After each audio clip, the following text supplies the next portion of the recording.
Archie's Madhouse, issue 50. Sabrina changes classical music into rock and roll and hamburgers into hot dogs just to show off to nobody, but says that she can't get the phone to ring with a dance invitation from a guy named Rudy. Yes, she can, because she could brainwash him into it. But I guess she wants him to actually want to do that. Suddenly now she respects consent when she's used love spells and potions before.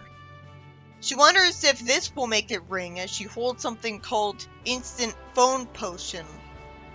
She gets an idea and asks why she didn't think of this before while holding a towel and brush. She's unhappy about there being no soap. She casts a spell on the phone wanting it to ring and wonders if it's pointless in front of the TV, and then she takes a shower and the phone rings after all. It was needlessly confusing to have the page be arranged to this way, where her getting an idea panel is what your eyes are going to look at right after the first panel, because your eyes read from left to right and from the top to the bottom. Instead, it was supposed to look at the panel below the first panel second. Sabrina gets a call because of the spell, but Rudy says there was something he wanted to ask her, but he suddenly forgot what it was. At least it's an interesting twist that her magic has an unintended effect, but it's not believable.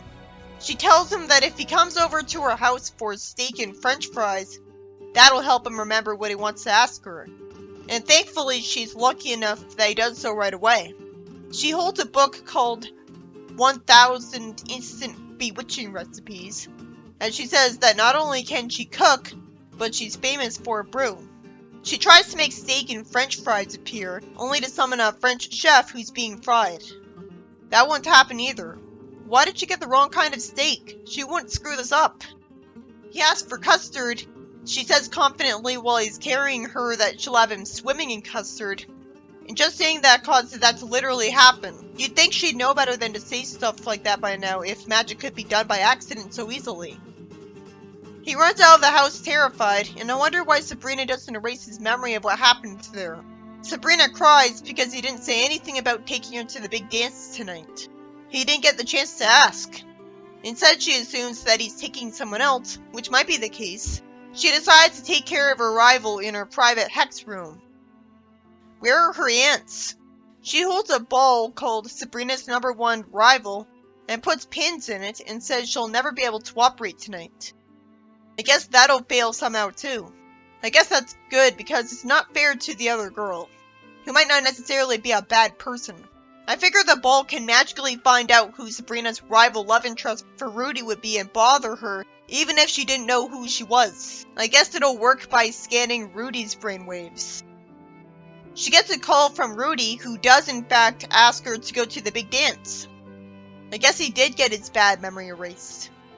It turns out they won't be able to go to the dance now because someone ran some giant spikes through his car.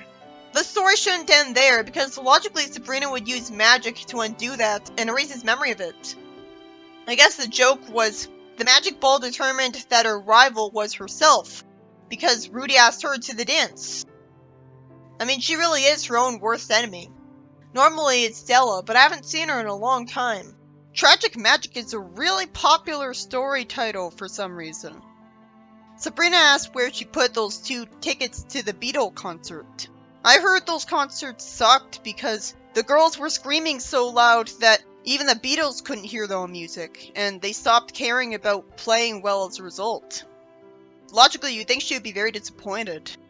A woman that looks like Betty says that she'll never find them in this mess. Sabrina casts a spell to put everything in order, but she still can't find them. Somehow. It's so predictable that she somehow managed to fail at it, but I don't see how. Her room still looks like a mess. And her friend just said she was fabulous because apparently she already knows she's a witch and likes her for it.